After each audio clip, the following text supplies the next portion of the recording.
This is the only video you'll need on meditations, a complete audiobook experience, compiled from our full 4-part series on Marcus Aurelius's Stoic philosophy.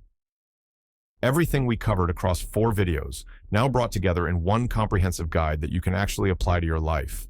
Over the next hour, we're going to take you through the complete framework for Stoic living. From mastering your inner world to facing your mortality with courage. No interruptions, no waiting. No need to watch anything else. Just pure, concentrated wisdom in one complete audiobook. We'll explore 4 essential dimensions of life. First, how to master your inner world. How to control your mind, manage your emotions, and build mental strength that nothing can shake. Second, how to live daily as a Stoic. How to build discipline, practice gratitude, ignore empty praise, and act with purpose in everything you do. Third, how to navigate relationships and difficult people. How to show kindness without being weak, set boundaries without bitterness, and cooperate with humanity while protecting your peace. And finally, how to face life's biggest questions: death, fate, adversity, purpose, and how to become who you're meant to be before time runs out. By the end of this video, you'll have a complete understanding of Stoic philosophy, not as abstract theory, but as a tool you can use immediately. So grab a notebook, find a quiet space. This is going to be deep, because this isn't just about understanding Stoicism, it's about living it. Let's begin. You wake up. Within minutes, you're already anxious about a meeting later today. Someone cuts you off in traffic and ruins your mood for an hour. A critical email arrives and suddenly your entire day feels derailed.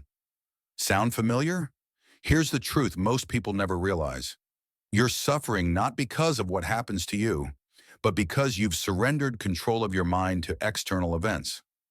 Today, we're diving into one of the most powerful books ever written, Meditations by Marcus Aurelius. This isn't just ancient philosophy. These are battle-tested principles that can transform how you experience every single day of your life. Marcus Aurelius was the emperor of Rome from 161 to 180 CE. While ruling one of history's greatest empires, leading armies through brutal wars, surviving plagues, and dealing with constant betrayal, he wrote personal notes to himself. Reminders on how to stay calm, disciplined, and purposeful despite the chaos around him. These private writings, never meant for publication, became known as meditations. They're not organized lectures or systematic treatises. They're the raw, honest reflections of a man with the weight of the world on his shoulders, trying to be good, trying to maintain inner peace when everything around him was falling apart. Over this video series, we'll explore timeless Stoic principles from meditations that can help you master different areas of your life, from your inner world to your relationships, from daily habits to your sense of purpose. This first part focuses on the foundation, how to foster internal control. Because until you master your own mind, nothing else matters. External success means nothing if you're internally chaotic. Relationships crumble if you can't control your reactions. Goals remain unfulfilled if you can't discipline your impulses. So let's begin where Marcus began, with taking control of your inner world. Number 1, control your mind, not external events. This is the foundation of Stoic philosophy and the central theme of meditations. Marcus wrote, "You have power over your mind, not outside events. Realize this, and you will find strength." Most people spend their lives trying to control things they cannot control. Other people, the weather, the economy, their boss's mood. And when these things don't go their way, they suffer. But the Stoic recognizes a simple division. There are things within your control and things outside it. Within your control, your thoughts, your judgments, your reactions, your effort, your character. Outside your control, other people's opinions, the past, the future. External events. The moment you accept this distinction, everything changes. You stop wasting energy on what you cannot change and focus entirely on what you can, your own mind. Marcus believed that obstacles advance us. What blocks the way becomes the way. But this only works if you control your interpretation. If you fill your mind with negativity, even a small problem feels insurmountable. The solution isn't to run away. Many people try to escape their problems through vacations, distractions, or substances. But Marcus knew this was futile. The place you need to visit most is your inner self, because that is the only place where true control exists. This is what psychologists today call having an internal locus of control, the belief that you are responsible for your outcomes, not external circumstances. When you embrace this, you become unshakable. Number 2, your judgments shape your experience. Here's a radical idea from Stoicism. Nothing is inherently good or bad. Your judgment makes it so. Marcus quoted the Cynic philosopher Monimus, "Everything is interpretation." Now, obviously, this isn't literally true in every case, but as a mental tool, it's incredibly powerful. If it rains, you can choose to feel angry at the weather and irritated by wet clothes. Or you can choose to feel grateful for the sensation of being alive, for the nourishment the earth receives. The rain hasn't changed. Only your judgment has. Marcus wrote, "If you are distressed by anything external, the pain is not due to the thing itself, but to your estimate of it. And this you have the power to revoke at any moment." This doesn't mean you suppress real emotions or pretend bad things are good. It means you recognize that between any event and your response, there is a space, and in that space lies your freedom. How easy it is to repel and wipe away every troublesome impression and immediately be in complete tranquility. Your mind will take the shape of what you frequently hold in thought. The human spirit is colored by such impressions. So take care which thoughts you allow to exist in your head. Choose interpretations that serve you, that make you stronger, that align with your values. Number 3, focus on what is in your control. We've established that some things are in your control and others are not. Now comes the practice, ruthlessly focusing only on what you can control. Marcus advised, concentrate every minute like a Roman on doing what's in front of you with precise and genuine seriousness, tenderly, willingly, with justice. Most people scatter their attention across 1,000 worries, things that might happen, things other people might think, things they wish were different. This is a recipe for anxiety and exhaustion. Instead, ask yourself constantly, is this in my control? Your coworker's attitude? No. Your response to it? Yes. Will you get the promotion? No. Will you do your best work? Yes. Will people like you? No. Will you act with integrity? Yes. When you focus only on what's in your control, a profound peace emerges. You stop wasting energy fighting reality. You stop being a victim of circumstance. You become an agent, a person who acts rather than reacts. Number 4, maintain emotional stability. Emotions are natural. Marcus never advocated suppressing them, but he did advocate not being controlled by them. He wrote, "When roused to anger, remember that there's nothing manly about giving in to emotion. It's courtesy and kindness that define a human being." He who possesses these qualities possesses strength, nerves, and courage, not the man who is subject to fits of passion and discontent. Your body will send you signals: anger, fear, desire, pain. These are information, but they should not dictate your actions. Marcus taught that your mind should sit superior to your body and its sensations. You have a rational faculty. That's what separates you from animals. To follow nature means to make use of what nature has given you. Deep down, you already know the things you should be doing, yet you are not doing them. Why? Because you do not have control over your mind. Whenever you determine to do something and don't do it, it's because your body has given you some reason not to.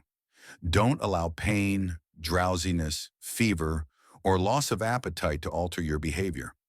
When bothered by these sensations, remind yourself, I'm giving in to pain. When you give in to these impulses, you make your mind the slave of the body, which leads to unhappiness and endless suffering. Gain control of your mind.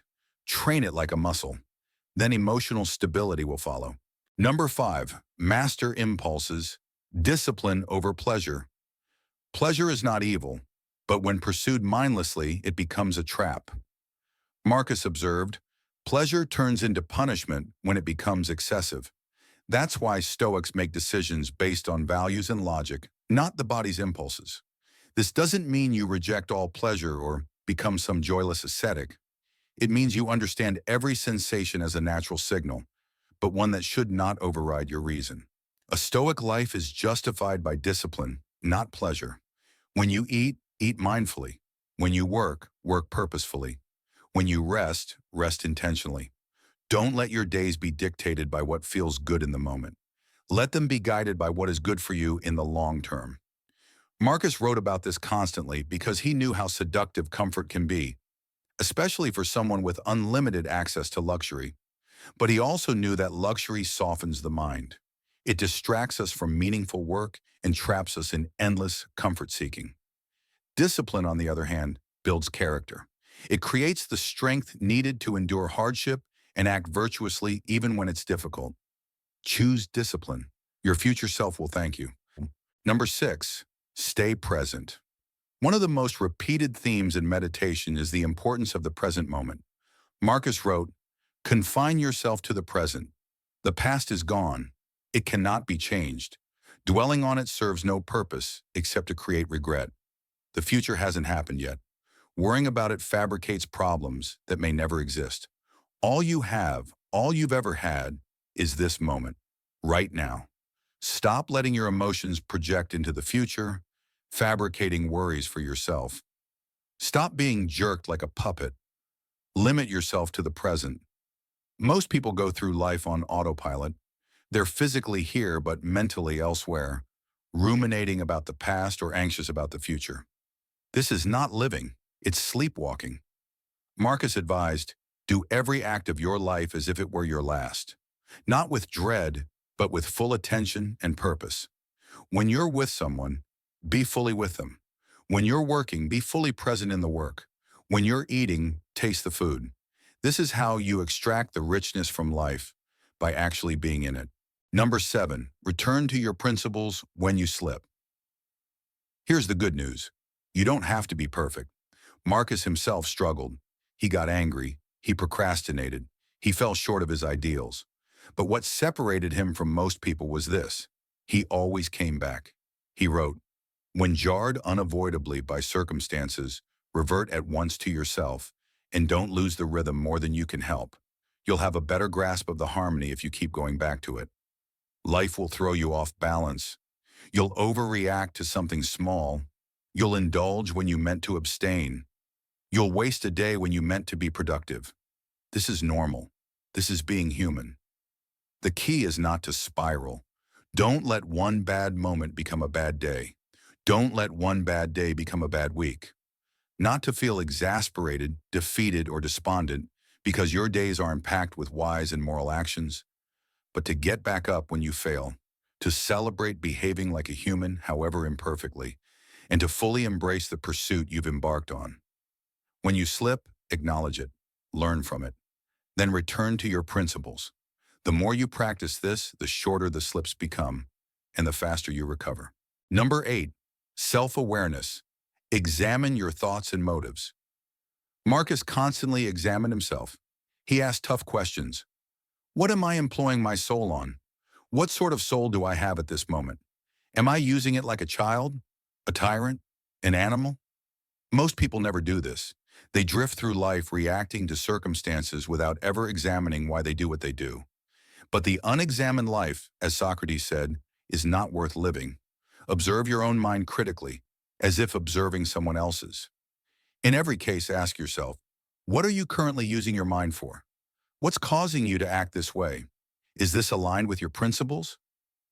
Marcus wrote, if you do not observe the movements of your own mind, you will be unhappy. Self-awareness is the foundation of change. You cannot fix what you don't see, so develop the habit of watching yourself. Notice your patterns. Notice when you're making excuses, when you're being defensive, when you're acting out of ego rather than principle. This practice alone will transform you. Number 9, think and act with purpose. Marcus was adamant about this. No random actions, none not based on underlying principles. He wrote, do not wander without purpose. Act deliberately. Most people's lives are a series of reactions. They wake up and let the day happen to them. They scroll through their phone without thinking. They say yes to things they don't want to do. They drift. A Stoic does not drift. In all cases, ask yourself, why am I doing this? What principle guides this action? If you can't answer that, you're probably wasting your time. Marcus advised, if you seek tranquility, do fewer things, or better, do only what is necessary. Do everything as if it were the last thing you were doing in your life. Stop being aimless. Stop letting distractions pull you away from what matters. Maintain an unwavering commitment to your purpose. When you live this way, every action becomes meaningful. Work becomes fulfilling. Relationships deepen. Time feels abundant rather than scarce, because you're not wasting it on things that don't matter. Number 10, maintain inner order. Despite chaos, the world will always be chaotic. People will disappoint you. Plans will fall apart. Crises will emerge. But none of this has to disturb your inner order. Marcus wrote, external events may be chaotic, but your inner order must remain intact. This is the ultimate test of Stoicism. Can you maintain your principles, your calm, your purpose, even when everything around you is falling apart? Marcus did this. He ruled during a plague, multiple wars, betrayals, and the death of many of his children. Yet he remained steady. How? He understood that his mind was his fortress. As long as he controlled his thoughts and judgments, the external chaos couldn't touch him. You can find peace from external events at any time by going within your own mind. This doesn't mean retreating from the world permanently. Humanity is born for cooperation, but it means you can always return to your center, recalibrate, and then re-engage. When the storm rages outside, you remain the calm at the center. The inner fortress. Let me leave you with this final thought. 2,000 years ago, a man sat in a military tent on the frozen banks of the Danube River. He was exhausted, surrounded by war, death, and uncertainty. Yet he picked up his journal and wrote words that would guide millions of people across centuries. He wrote them not to teach you, but to remind himself, and that's what makes them so powerful. These 10 principles, controlling your mind, managing your judgments, mastering your emotions, staying present, they're not abstract philosophy, they're survival tools. Marcus used them every single day to maintain his sanity and his character in impossible circumstances. And here's what's remarkable. They work just as well today. You don't need to be an emperor to benefit from these ideas. You just need to be someone who wants to stop being controlled by circumstances and start controlling how you respond to them. When you control your mind instead of external events, you reclaim your power. When you recognize that your judgments shape your experience, you become the author of your own story. When you maintain inner order despite chaos, you become unshakable. This is the foundation. Master this, and everything else becomes possible. But internal control is only the beginning, because once you've mastered your inner world, the question becomes, how do you actually live? What does a Stoic life look like day to day? In the next part of this series, we'll explore exactly that, the Stoic way of living your daily life. How to act with virtue, how to build discipline, how to make decisions that align with your principles, and how to navigate the practical challenges you face every single day. If these ideas resonated with you, make sure you watch the next part. Because knowledge without application is worthless. And Marcus would be the first to tell you, it's not about understanding Stoicism, it's about living it. See you in the next one. You've mastered your mind. You know how to control your reactions, stay present, and maintain inner order despite chaos. But here's where most people get stuck. How do you actually live with these principles? You wake up tomorrow morning. You have bills to pay, a career to build, people judging you, temptations pulling at you from every direction. You scroll through social media and see everyone flaunting their success. Your neighbor just bought a luxury car. Your boss praises someone else but ignores your hard work. Suddenly, all that internal control feels theoretical. The truth is, knowing Stoic principles and living them are two completely different things. Most people understand the ideas intellectually but have no clue how to apply them when the rent is due, when their ego is bruised, or when everyone around them is chasing things that look so appealing. In our previous exploration of Marcus Aurelius' Meditations, we discussed mastering your inner world. Today we're going deeper into something equally crucial, How a Stoic actually lives day to day. This isn't about retreating to a mountain monastery or renouncing everything. Marcus Aurelius was the most powerful man in the world, yet he lived as a Stoic. He shows us that you can engage fully with life, with work, relationships, responsibilities, while maintaining your principles.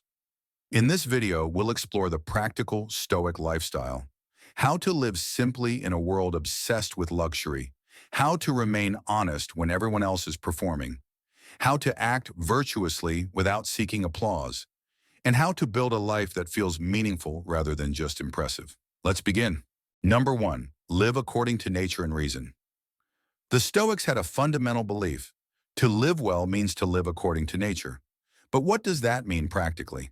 It means recognizing what you are, a rational being with the capacity for reason, virtue, and choice. Nature gave you a mind. To follow nature means to use it. Marcus wrote, "Your mind should sit superior to your body and its sensations. You have a rational faculty. That's what separates you from animals." To follow nature means to make use of what nature has given you. Most people live like animals, reacting to every stimulus, chasing every pleasure, avoiding every discomfort. They let their bodies dictate their behavior. A Stoic does the opposite. When your body wants to sleep in, your reason says, "There's work to be done." When your emotions want to lash out, your reason says, "That would violate my principles." When your impulses want immediate gratification, your reason says, "What serves me long term?" This doesn't mean becoming a robot. It means putting your rational mind in charge instead of being a slave to your body's demands. Deep down, you already know the things you should be doing. The gap between knowing and doing exists because you haven't trained your mind to override your body's objections. Living according to nature also means accepting your place in the larger order of things. You're part of a whole. You have a role to play. You're meant to cooperate with others, contribute to society, and act in alignment with universal principles. When you live this way, guided by reason, contributing to the whole, life flows naturally. Decisions become clearer. Conflicts decrease. You stop fighting against reality and start working with it. Number 2. Live simply. Avoid luxury. Marcus Aurelius was the emperor of Rome. He had access to unlimited wealth, the finest foods, the most luxurious accommodations, and every comfort imaginable. Yet he chose to live simply. He avoided extravagant clothing. He slept on a simple bed. He ate modest meals. Not because he had to, but because he understood something most people never grasp. Luxury softens the mind. Stoic philosophy presents us with 2 ways to live. Live well. Live comfortably. To live comfortably, you need money and luxuries. To live well, you need only the right mindset. Marcus believed that when you surround yourself with comfort and luxury, it distracts you from meaningful work. It makes you dependent on external conditions for happiness. It traps you in an endless cycle of wanting more. You get the nice apartment, but then you need the nicer one. You get the car, but then you want the upgrade. The luxury becomes a prison, so don't worry about what car your neighbor drives or what you lack. Reduce your needs. Live minimally. Become someone who needs very little but achieves a lot. This doesn't mean living in poverty or rejecting all pleasure. It means being content with simplicity. It means not defining yourself by your possessions. When you live simply, you become free. Free from the anxiety of losing things, free from the burden of maintaining them, free from comparing yourself to others. Marcus wrote, "Very little is needed to make a happy life. It is all within yourself, in your way of thinking." The modern world constantly tells you that you need more. More stuff, more status, more luxury.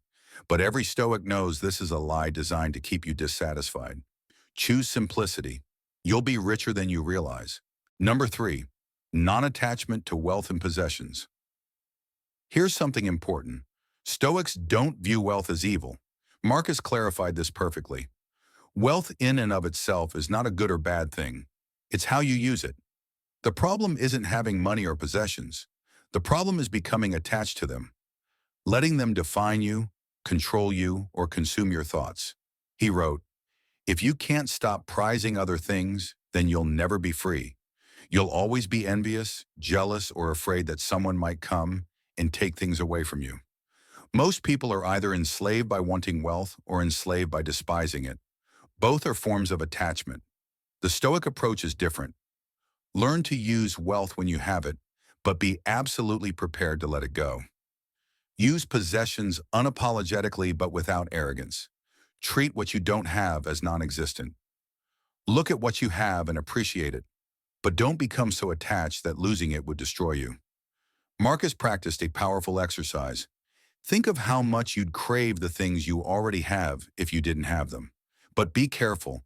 Don't feel such satisfaction that you start to overvalue them, that it would upset you to lose them. This is the balance. Gratitude without attachment. Enjoy your home, but know you could be content in a smaller one.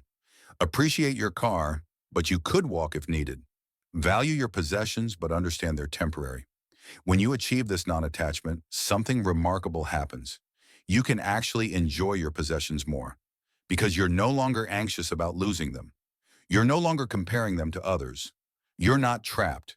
Your only true goods are your virtues, your character, integrity, wisdom, courage. Everything else is on loan from the universe. Number 4, be honest, sincere, and straightforward. In a world of performance, filters, and carefully curated images, honesty has become radical. Marcus despised pretense. He wrote, "We should be honest and straightforward. We shouldn't prance about, keep airs, or try to portray ourselves as something we're not." Most people wear masks. They say what others want to hear. They exaggerate their successes. They hide their struggles. They perform for an invisible audience. This is exhausting, and it's pointless. Marcus advised, stop talking about what a good man is like. Just be one. Speak the truth as you see it, but with kindness and humility. Don't use honesty as a weapon or an excuse to be cruel. But don't soften it so much that it becomes dishonest either. Be who you are, not who you think will impress people. If you make a mistake, admit it. If you don't know something, say so. If you change your mind based on new evidence, own it. Marcus wrote, "To accept correction is a free and noble action. It's still your choice, based on your own will and judgment." Most people view changing their mind as weakness or losing, but it's actually strength. It's intellectual honesty overcoming ego. When you live this way, honest, sincere, straightforward, you simplify your life immensely. You don't have to remember what you told whom. You don't have to maintain different versions of yourself. You just are. And people respect this. They might not always like what you say, but they trust you. Because in a world full of performance, authenticity stands out. Abstain from rhetoric. Don't try to pander or curry favor. Just speak plainly and act honestly. Number 5, ignore praise, fame, and others' opinions. Here's something that will free you instantly. Stop caring what people think. Marcus wrote, "It never ceases to amaze me. We all love ourselves more than other people, but care more about their opinion than our own." Think about how insane this is. You spend your life knowing yourself intimately, your thoughts, struggles, intentions, yet you let strangers' opinions carry more weight than your own self-knowledge. You know what you're about. You know the reasons why you're doing what you're doing. You don't need to explain yourself to everyone. Even worse is when we seek praise from people we don't even respect. Marcus observed this paradox. We fawn over and seek approval from people who are worthy of contempt. Why? Because we've been conditioned to believe external validation matters. We've been taught that praise equals worth, that fame equals success, that being liked equals being valuable. But Marcus understood fame for what it is, utterly worthless. He wrote, "Fame in a world like this is meaningless. Contemplate the insignificance of it in the grand scheme of things." As a mental exercise, he suggested asking, what difference does praise really make? Think about who's praising you. What are their values? What do they chase? Are these people whose judgment you genuinely respect? Often the answer is no. So here's the liberating truth. Your opinion of yourself matters far more than a stranger's opinion of you. This doesn't mean becoming arrogant or dismissing all feedback. It means doing what you know is right regardless of others' reactions. Do good quietly, as your duty, not for applause. When you act virtuously, The act itself is the reward. You don't need recognition. You don't need thanks. You did what a good person does, and that's enough. Stop performing. Stop seeking validation. Live according to your principles and let the opinions fall where they may. Number 6, practice gratitude. Gratitude is one of the most powerful practices in Stoicism, yet it's often overlooked. Marcus began the entire book of Meditations with gratitude. The entire first chapter lists everything he's thankful for. The people who shaped him, the lessons he learned, the qualities he developed. He expressed gratitude for learning while young, for teachers who invested in him, for developing a strong character, for the freedom of speech he enjoyed, for friends who tolerated him, for the ability to work with his own hands. This wasn't just polite acknowledgement. It was a deliberate practice to counter the natural human tendency toward dissatisfaction. When you practice gratitude, you shift your focus from what you lack to what you have, from what went wrong to what went right, from what others owe you to what you've received. But Stoic gratitude goes deeper than just being thankful. Marcus taught, think of what you have, the things you value most, and consider how much you'd crave them if you didn't have them. This creates what psychologists now call negative visualization, imagining loss to increase appreciation. Can you walk? Be grateful. Some people cannot. Can you see? Be grateful. Many cannot. Do you have food today? Be grateful. Billions throughout history did not. This isn't about guilt or minimizing your problems. It's about perspective. You're alive in an era of unprecedented comfort and opportunity. You have access to knowledge that emperors couldn't access. You have technologies that would seem like magic to people just generations ago. Yet most people focus entirely on what they don't have. Practice gratitude daily, not as a ritual, but as a genuine acknowledgement of the abundance that already exists in your life. When you do this consistently, something shifts. The constant craving lessens. The comparison stops. You realize you already have enough. Number 7, act well for its own sake, not for reward. This is perhaps the most challenging Stoic principle to live by. Do good without expecting anything in return. Marcus was clear. If you choose to do a kind act, don't do it in expectation of a future reward. The act itself is its own reward and leads to a good life. Most people operate on a transactional model. They're nice because they want something back. They help because they expect gratitude. They do good because they want recognition. But this makes virtue conditional. It makes your character dependent on others' responses. A true Stoic acts virtuously because it's the right thing to do, period. Marcus wrote, true delight in stillness is to move from one unselfish action to the next. When you help someone, don't wait for thanks. When you do your job well, don't expect applause. When you act with integrity, don't demand recognition. The action itself justified your effort.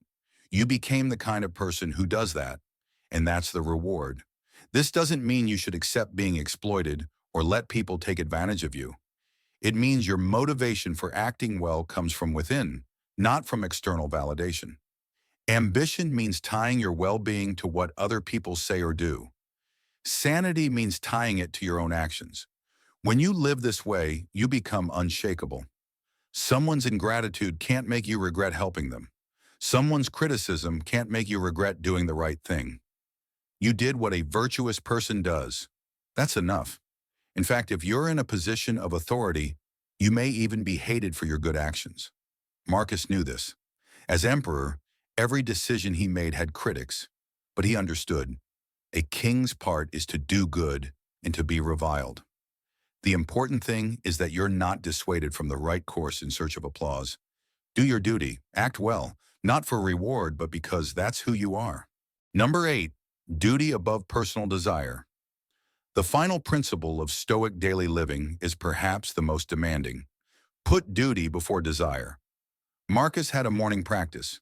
He would remind himself, at dawn, when you have trouble getting out of bed, tell yourself, I have to go to work as a human being. What do I have to complain about if I'm going to do what I was born for? He didn't always want to face the day. He didn't always feel like dealing with the burdens of empire, but he understood that his personal preferences were irrelevant. His duty was clear, and duty comes before comfort. This sounds harsh to modern ears. We're taught to follow our passion, to do what makes us happy, to prioritize self-care and personal fulfillment. But the Stoics understood something deeper. Lasting fulfillment comes from doing what you're meant to do, not from chasing what you want in the moment. Marcus wrote, "If you can, do the job in front of you. Don't complain. If you can't, seek help without feeling ashamed. But still don't complain, not even inwardly to yourself." Duty isn't slavery, it's purpose. You have responsibilities to your family, your work, your community, yourself. These aren't burdens. They're what give your life meaning. A parent doesn't stop being a parent when they're tired. A doctor doesn't stop treating patients when it's inconvenient. A soldier doesn't abandon their post because they'd rather be elsewhere. Stand up straight in life. Don't be propped up by others. Do your duty without fear. Marcus quoted the philosopher Socrates, "The spot where a person decides to station himself, or wherever his commanding officer stations him, well, I think that's where he ought to take his stand and face the enemy, not worry about being killed or anything but doing his duty." This doesn't mean never resting or sacrificing your well-being. It means not letting personal comfort override what you know you should do. When you embrace duty, when you stop negotiating with yourself about whether you feel like doing what needs to be done, life becomes simpler. You know what you need to do, so you do it. And ironically, this is where true freedom lives. Not in avoiding duty, but in accepting it fully. The Stoic life. So what does it look like to actually live as a Stoic? It means waking up and letting reason guide your day, not your impulses. It means living simply, regardless of how much wealth you accumulate. It means holding your possessions lightly, grateful but not attached. It means being honest even when performance would be easier. It means doing good work for its own sake, not for applause. It means expressing genuine gratitude for what you have instead of obsessing over what you lack. It means ignoring the constant noise of others' opinions and living by your own principles. It means putting duty before desire again and again until it becomes who you are. This isn't easy. Marcus himself struggled with these principles his entire life, but he kept returning to them because he knew they worked. When you live this way, something remarkable happens. The anxiety decreases, the comparison stops, the craving for external validation fades. You stop feeling like a victim of circumstance and start feeling like an agent of your own life. You become solid, grounded, unshakable. Not because nothing bothers you, but because you've built a life on principles that can't be taken away. But here's what we haven't discussed yet: relationships. Because you don't live in isolation.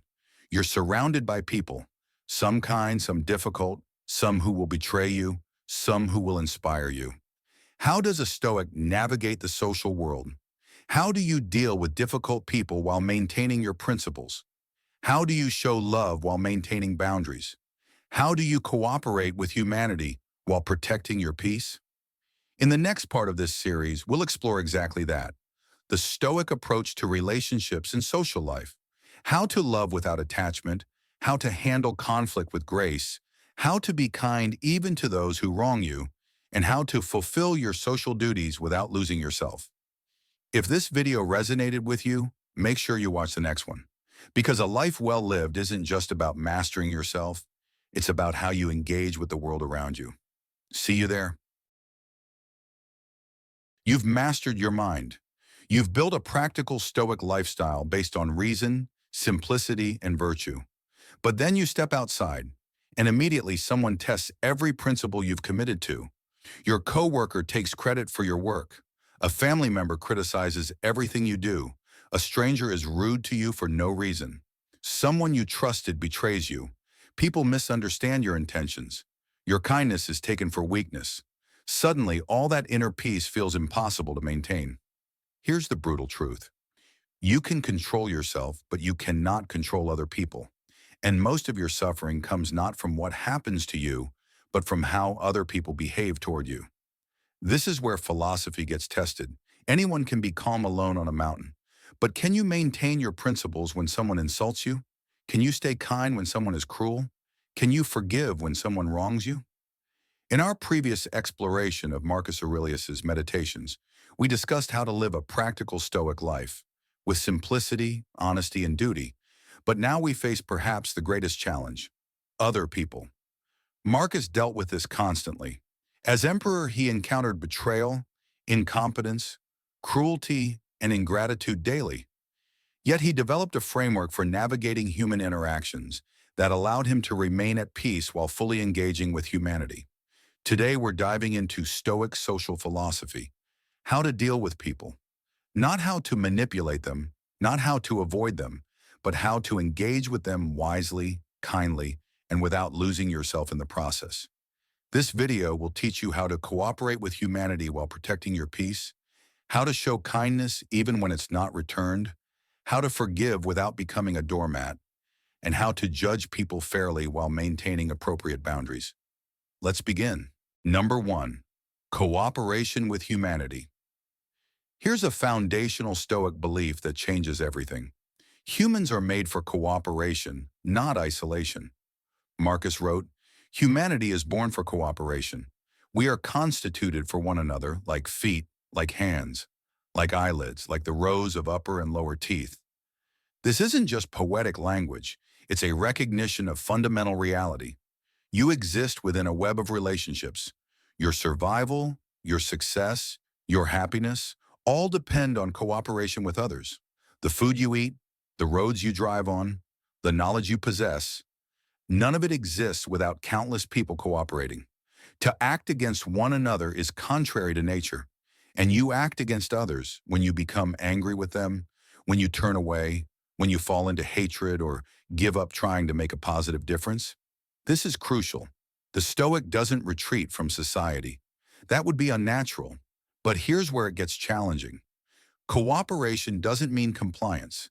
It doesn't mean tolerating abuse or enabling bad behavior. It means recognizing that you're part of a human community and you have a role to play within it.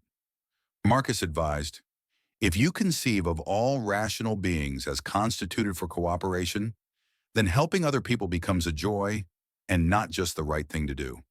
When you internalize this, your entire approach to people shifts. That difficult coworker, they're part of your cooperative system. That rude stranger, they're playing a role in the larger human drama. Your challenging family member, you're connected to them by nature. This doesn't excuse their behavior, but it frames it differently. You're not isolated individuals competing for resources. You're members of the same species, designed to work together.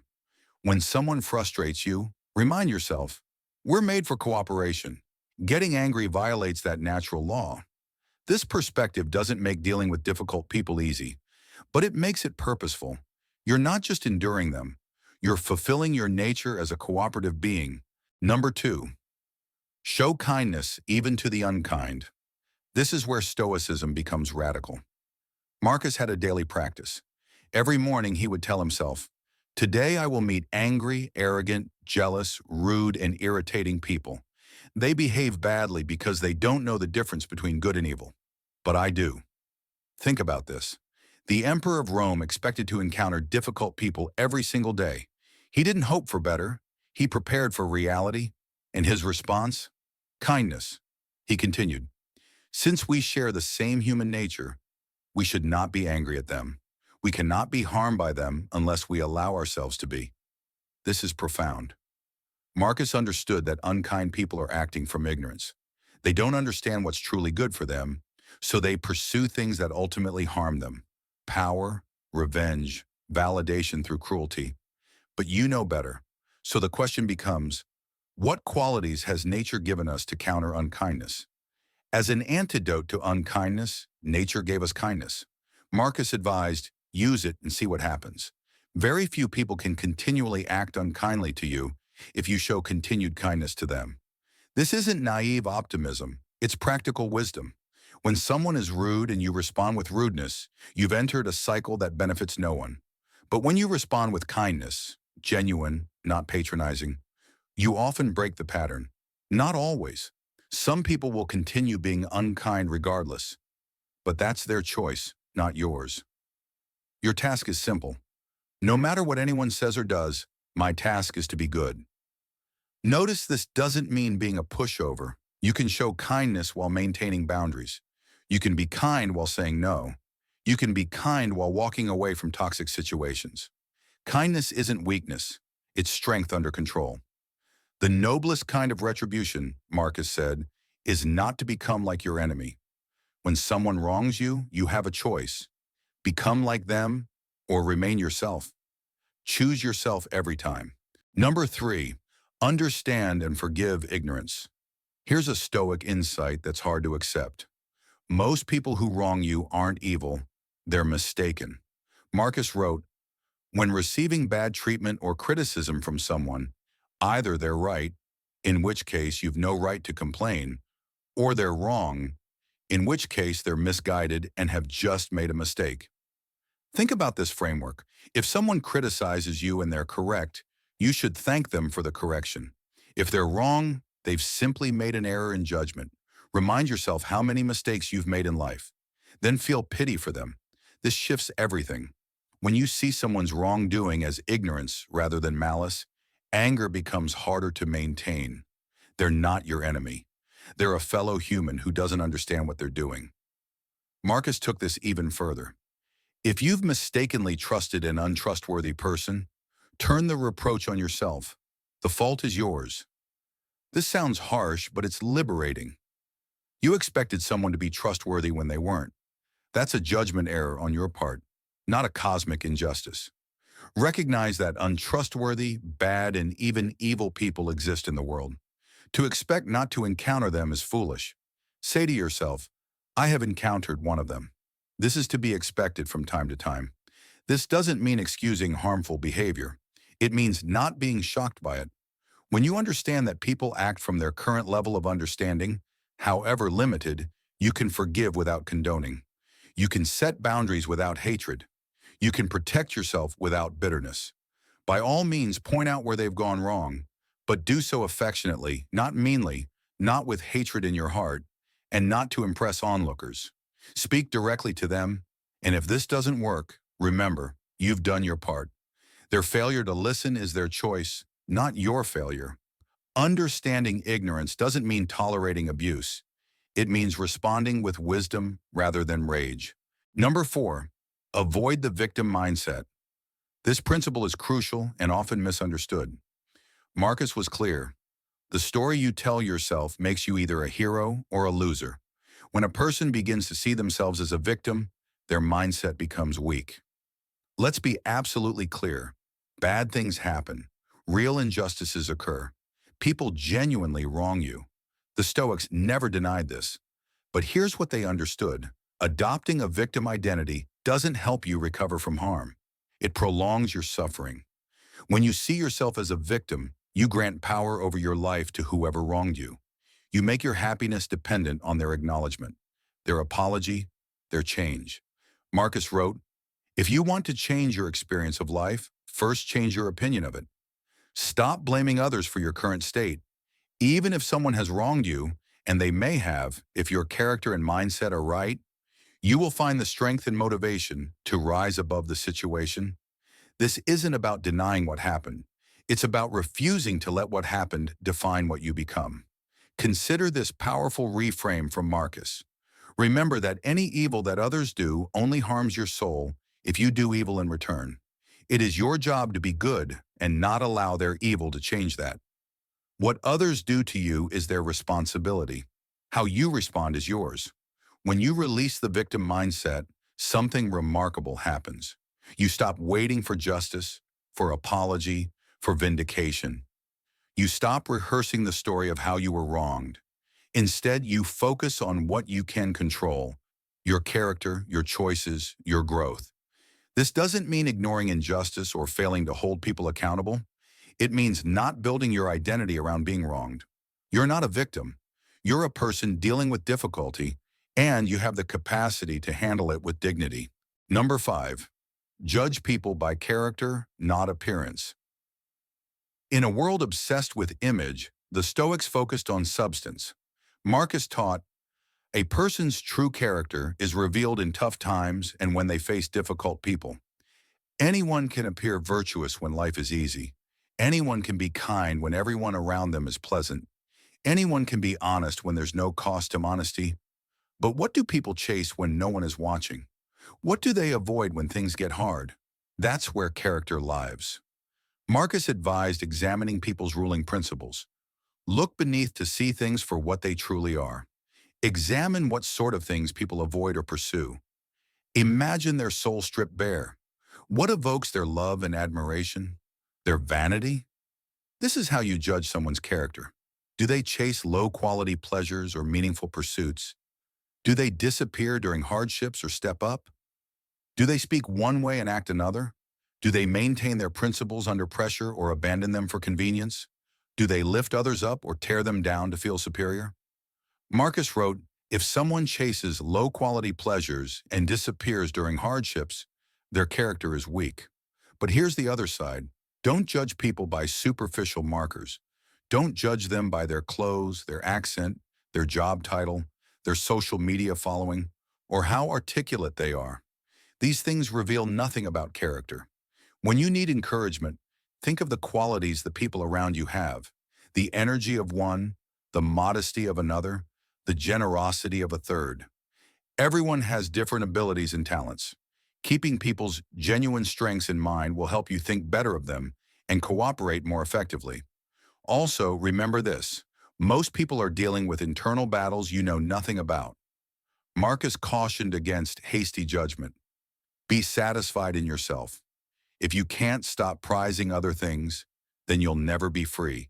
You'll always be envious, jealous, or afraid.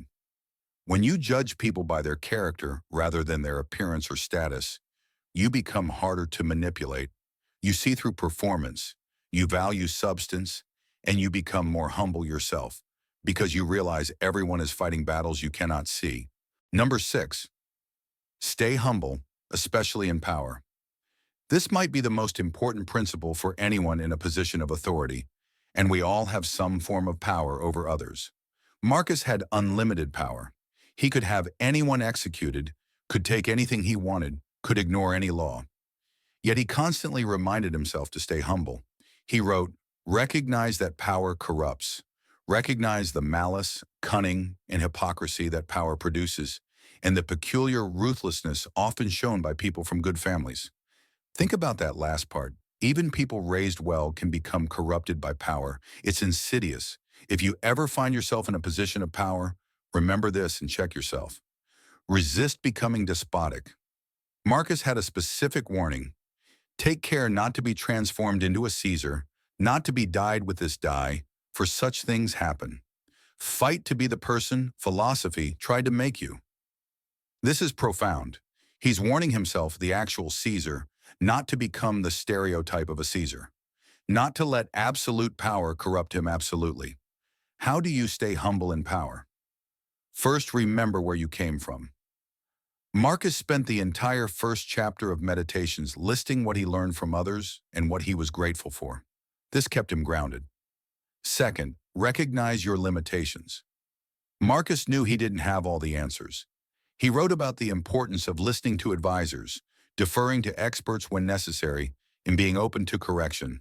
Have some self-respect. With every act, ask if you are respecting yourself with it and if you will regret it inside. Third, use your power for good. Marcus understood. A king's part is to do good and to be reviled. When you have power, use it to serve, not to dominate. Use it to lift others, not to diminish them. Use it to create fairness, not to secure advantage. Uphold the rights of everyone as equal under the law. Conceive of a society of equal laws, governed by equality of status and speech, and rulers who respect the liberty of their subjects above all else. Finally, remember that power is temporary. You will not always have it. And when it's gone, what will remain is your character. Marcus asked himself constantly, what sort of soul am I displaying by acting this way? Am I acting like a tyrant, an animal, a child? Stay humble, especially in power, because power reveals character. It doesn't build it. The social Stoic. Navigating the social world as a Stoic isn't about avoiding people or becoming cold and detached. It's about engaging fully while maintaining your principles. It means recognizing that you're designed for cooperation, even with difficult people. It means showing kindness even when it's not returned, because your task is to be good, not to make others good. It means understanding that most people who wrong you are acting from ignorance, not evil, and responding with wisdom rather than rage. It means refusing the victim mindset, even when you've been genuinely wronged, because your power lies in how you respond, not in what happened to you. It means judging people by their character, what they do when tested, not by their appearance, status, or words. And it means staying humble, especially when you have power over others, because power is temporary, but character is permanent. Marcus faced every social challenge imaginable: betrayal, incompetence, cruelty, ingratitude. Yet he found a way to remain at peace while remaining engaged. His secret wasn't isolation, it was principle. When you approach relationships with Stoic wisdom, something remarkable happens. You stop taking things personally. You stop being controlled by others' behavior. You stop wasting energy on resentment. You become solid in yourself, capable of deep connection without losing your boundaries, capable of forgiveness without condoning harm, capable of engagement without attachment. But there's one final dimension we haven't explored yet: the bigger picture. Because you're not just living moment to moment, you're living a life with limited time. And the question becomes, what should you do with it? How do you think about mortality? How do you handle adversity? How do you pursue meaning? How do you deal with change? How do you face the reality that everything, including you, is temporary? In the final part of this series, we'll explore the Stoic perspective on life's biggest questions: death, fate, adversity, legacy, and becoming who you're meant to be before time runs out. These aren't depressing topics. For Marcus, they were liberating. Understanding mortality didn't make him sad, it made him purposeful. Accepting fate didn't make him passive, it made him powerful. If you've come this far in the series, don't miss the conclusion, because this is where everything comes together, where all the principles we've discussed align into a complete philosophy for living well. See you in the final part. You've mastered your mind. You've built a disciplined daily life. You've learned to navigate the chaos of human relationships. But there's one truth you cannot control, cannot negotiate with, cannot escape. Everything ends. Your career will end. Your relationships will change. Your health will decline. The people you love will die. And one day, so will you. Most people spend their entire lives running from this reality. They distract themselves, numb themselves, pretend it's not coming. And in doing so, they never truly live. Marcus Aurelius didn't have that luxury. As emperor, he watched plagues sweep through Rome, killing thousands daily, including several of his own children. He led armies where death was constant. He felt his own body weakening with age and illness. He ruled knowing that emperors before him had been assassinated, poisoned, betrayed. Death wasn't abstract to him, it was everywhere. Yet somehow, instead of making him fearful or nihilistic, confronting mortality made him more purposeful, more present, more alive than most people ever become. On the battlefield, between meetings with generals and governors, Marcus would sit in his tent and write, "You could leave life right now. Let that determine what you do and say and think." In our journey through meditations, we've explored how to master yourself, how to live practically, and how to engage with others. But now we reach the deepest level, the Stoic perspective on death, adversity, fate, and what it all means. This isn't a depressing topic. For the Stoics, understanding mortality was the key to living well. Accepting fate wasn't surrender, it was empowerment. Embracing adversity wasn't masochism, it was transformation. Today we're exploring life's biggest questions through the Stoic lens. How do you live knowing everything is temporary? How do you face adversity without breaking? How do you pursue greatness when time is limited? How do you become who you're meant to be before death arrives? These are the questions Marcus asked himself every day, and his answers might change how you see everything. Number 1, accept change and transience. Here's a fundamental Stoic truth: nothing is permanent. Everything is in flux. Marcus wrote, "Time is a river, the resistless flow of all created things. One thing no sooner comes into sight than it is hurried past and another is borne along, and that too will be swept away. Look around you right now. Everything you see, your possessions, your body, your relationships, even your thoughts is changing, constantly, relentlessly. To a Stoic, losing something valuable or even losing a loved one is not truly a loss. It's change, and change is nature's basic rule. Pause and think about this for a moment. What in your life are you clinging to as if it's permanent? Your job, your youth, a relationship, your health? Marcus lived this reality intensely. He lost his father at a young age. He lost at least 8 of his children, most in childhood. He watched his co-emperor and adopted brother Lucius Verus die suddenly. He saw the plague transform Rome from a thriving capital into a city of mass graves. Yet he wrote, "Everything around you is constantly rearranging itself so new things can emerge. Nothing is in its final form." This isn't pessimism, it's realism. When you truly accept that everything changes, something liberating happens. You stop grasping desperately at what's slipping away. You stop being shocked when things end.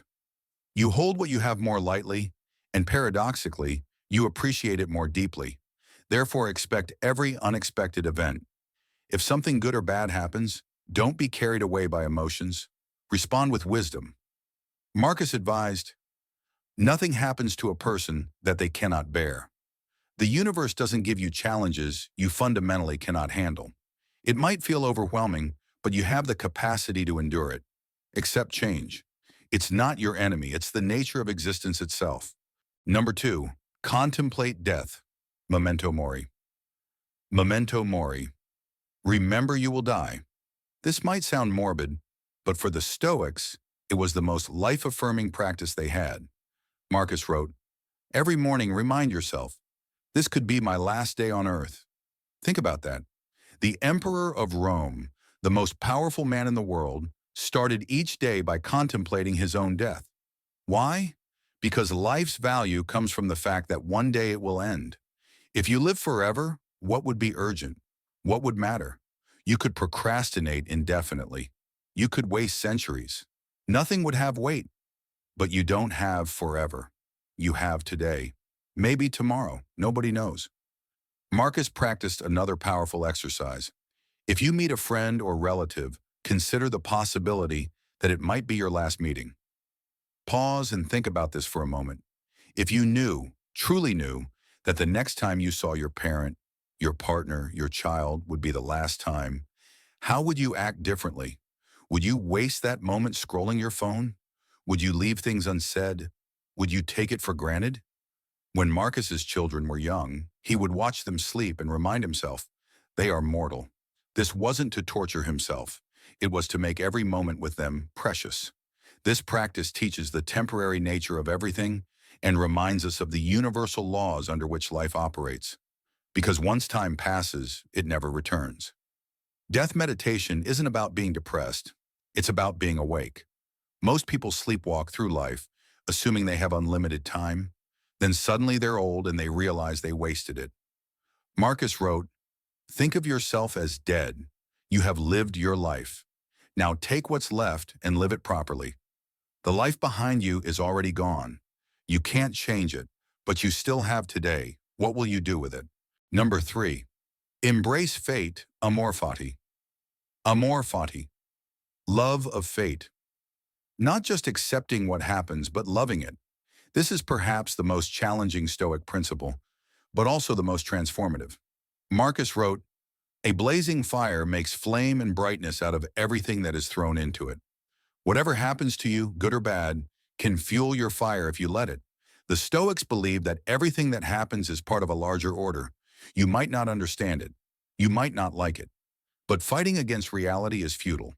Since these events are in fate's hands, you should not hope and pray for them not to occur, but rather pray that you have the strength of character to endure them when they do.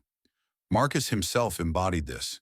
The plague that devastated his empire, he couldn't stop it, so he managed it with all his skill and accepted what he couldn't control. The constant wars on the frontier, he didn't want them, but he led his armies with full commitment. The betrayals and incompetence he dealt with daily, he accepted them as part of the human condition. He wrote, "Why not rather pray for the gift to fear none of these things, to desire none of them, to sorrow for none of them?" This shifts your focus from trying to control the uncontrollable, external events, to strengthening what you can control, your character. Pause and think. What are you currently resisting in your life? What reality are you fighting against? What would change if you stopped fighting and started asking, how can I work with this? When they do occur, be like the headland against which the waves continually break. It stands firm and tames the fury of the water around it. You can't stop the waves, but you can become the headland. This doesn't mean passive acceptance of injustice or refusing to improve things.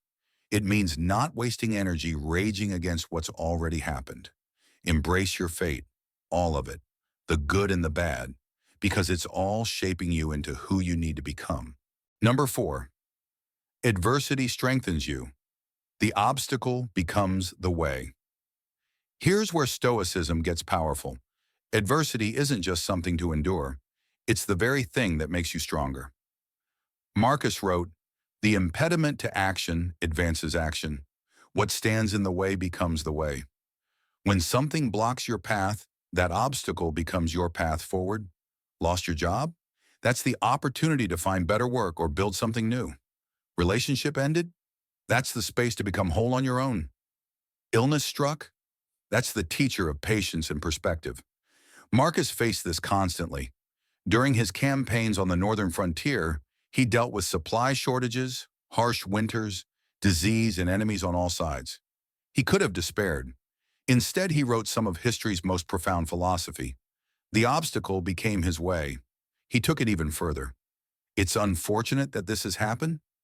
No, it's fortunate that this has happened and I've remained unharmed by it. Pause and think about this reframe. When something difficult happens to you, what if you immediately said, good? What new opportunities does this create? This isn't toxic positivity. You're not pretending bad things are good. You're recognizing that every situation, no matter how difficult, contains possibilities. In every event which leads you to sorrow, remember to use this principle, that this is not a misfortune, but to bear it like a brave man is good fortune. Marcus knew something profound. Adversity reveals and builds character in ways comfort never can. Think about your own life. When did you grow most? During easy times when everything went your way? Or during difficult times when you had to dig deep? There's an ironic beauty in life. It's these very hardships that give us the opportunity to test ourselves and grow stronger. The universe isn't punishing you with challenges, it's training you. Marcus wrote, "Imagine yourself as a wrestler trained by the gods with a high spirit so you can be Olympic-class material." You're not suffering, you're training. Number 5, pursue greatness and meaningful impact. Now we come to purpose. If everything is temporary, if death is coming, if challenges are constant, what's the point? The Stoic answer, to leave something behind that matters. Marcus taught that everything we do affects not only our lives, but also the lives of future generations. A single idea can pass from generation to generation and change the shape of humanity. Think about it. Marcus wrote his Meditations in the 170s CE, never intending to publish them. Nearly 2,000 years later, millions of people read his words and are guided by them. He achieved immortality not through monuments or conquest, but through the quality of his thought and character. He gives us a powerful thought experiment. Think of all the billions who lived before us. Some worked hard and faded into the earth. Others wasted their lives doing nothing meaningful. In the end, nobody remembers their names. What remains is the impact they left on humanity. Pause here and ask yourself, what impact am I leaving? What will remain when I'm gone? Marcus was clear, so focus only on what is important. Chase greatness. Learn from great people. Think about how you want to justify your life. This doesn't mean you need to be famous or build empires. It means doing work that matters, contributing something, being someone who made things better, not worse. Greatness isn't about scale. It's about character and contribution. The teacher who inspired a student who went on to cure disease achieved greatness. The parent who raised a child with strong values achieved greatness. The person who consistently chose integrity over convenience achieved greatness. Marcus said many people die with bitterness because they never lived fully. They never became who they could have been. They wasted their potential. Don't be one of them. Number 6, life is short. Act now, don't procrastinate. This principle flows directly from accepting mortality. You don't have time to waste. Marcus was blunt about this. Remember how often you have put things off and procrastinated. How many chances you've been given and yet wasted. You have one chance and it's running out. Think about your own life. How many times have you said someday I'll learn that skill. Someday I'll start that project. Someday I'll reconcile with that person. Someday I'll pursue my real dreams. Marcus wrote, stop seeking approval from others. Stop putting things off. Decide today to start taking action, not to live as if you had endless years ahead of you. He himself lived this urgently. Despite being emperor, the busiest job imaginable, he still found time to study philosophy, write, train his mind, and act according to his principles. His secret? He recognized every day is limited. Death overshadows you. While you're alive and able, be good. Pause and ask yourself, what am I putting off? What am I waiting for permission to start? The truth is, you're already dying. Every day that passes is one less day you have. This isn't meant to depress you. It's meant to mobilize you. Once you make the choice to pursue what matters, you will cease your internal suffering. You suffer justly because you choose to be good tomorrow rather than today. Marcus gave us a powerful mental tool. Think of the life behind you as already dead. From today, you're living a new, shorter life. Take this new life and live it properly. Right now, this moment is your chance. Not tomorrow, not next week, not when conditions are perfect. Now. What are you waiting for? Number 7, become your best self before death comes. This is the culmination of everything Marcus taught. He wrote, the scariest thing is reaching the end of life with regret. Regretting the books you didn't read, the skills you didn't learn, the people you didn't help, and the potential you wasted. Pause and imagine yourself at the end of your life looking back. What would you regret not doing, not becoming, not attempting? Now imagine the opposite, reaching the end with peace, knowing you used your life well, knowing you became the person you were capable of becoming. That's the goal. Not perfection, but wholeness. Not achievement, but character. Not success, but virtue. Marcus said, drop laziness. Make every moment productive. Do good quietly, as your duty, not for applause. When your time comes, leave this world not with anger or regret, but with gratitude, knowing you used your human life well. This is what it means to become your best self before death comes. It's not about becoming rich or famous. It's about becoming good, strong, wise, kind, disciplined, honest, purposeful. Marcus knew he wouldn't live forever, so he worked on his character every single day. He examined his thoughts. He corrected his mistakes. He returned to his principles when he slipped. He practiced gratitude. He served others. He did his duty. And when death finally came for him in 180 CE, likely from plague or illness, he was ready. He had become who he needed to be. The question for you is, are you becoming who you need to be? Or are you drifting, procrastinating, numbing yourself, waiting for someday? Life is not a rehearsal. This is it. The only performance that matters is happening right now. Marcus leaves us with this. It is disgraceful for your soul to give up while your body is still going strong. You're still here. You're still breathing. You still have time. Use it. The Complete Stoic. We've reached the end of our journey through Marcus Aurelius' Meditations. We began with mastering your inner world, controlling your mind, managing your judgments, maintaining emotional stability. We learned that true power lies not in controlling circumstances, but in controlling how you respond to them. We then explored how to live daily as a Stoic, with simplicity, honesty, gratitude, and duty. We learned that a meaningful life isn't built on luxury or applause, but on virtue and purposeful action. Next, we discovered how to navigate the social world, cooperating with humanity, showing kindness even to the unkind, judging people by character, and staying humble in power. We learned that other people cannot harm us unless we let them, and that our task is always to be good. And finally, today, we confronted the deepest truths, that everything changes, that death is coming, that adversity is training, and that time is running out. These aren't separate lessons. They're one complete philosophy. Control your mind so you can act virtuously. Live virtuously so you can engage authentically with others. Engage with others so you can contribute meaningfully. And do all of this urgently because death gives life its meaning. Marcus Aurelius wasn't a perfect man. He struggled with anger, with fatigue, with doubt. He made mistakes. He faced impossible challenges, but he never stopped trying to be better. He never surrendered to cynicism. He never gave up on virtue. And he left us a gift, a roadmap for how to live well in difficult times. 2,000 years later, his words still echo. Waste no more time arguing what a good man should be. Be one. You know what you need to do. You've always known. The principles are simple. Control your mind. Live with discipline. Treat people well. Accept what comes. Turn obstacles into opportunities. Act now. Become who you're meant to be. The question isn't whether you understand these ideas. The question is whether you'll live them. Marcus would tell you, this is your one life. You don't get a practice round. You don't get unlimited time. You get today, maybe tomorrow.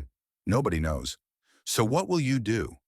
Will you drift through life on autopilot, reacting to circumstances, controlled by your impulses, wasting your potential? Or will you take ownership, master yourself, live with purpose, contribute something meaningful, become someone you're proud of? The choice, as always, is yours. Marcus faced his death with courage and peace because he knew he had lived well, not perfectly, but honestly and purposefully. When your time comes, will you be able to say the same? The Stoic path isn't easy, but it's worth walking. Start today. Start now. Because as Marcus reminds us one final time, you could leave life right now. Let that determine what you do and say and think. Thank you for joining me on this journey through meditations. May these principles serve you as they served Marcus, as tools for living well, whatever life brings you. Now go and be the person philosophy is trying to make you.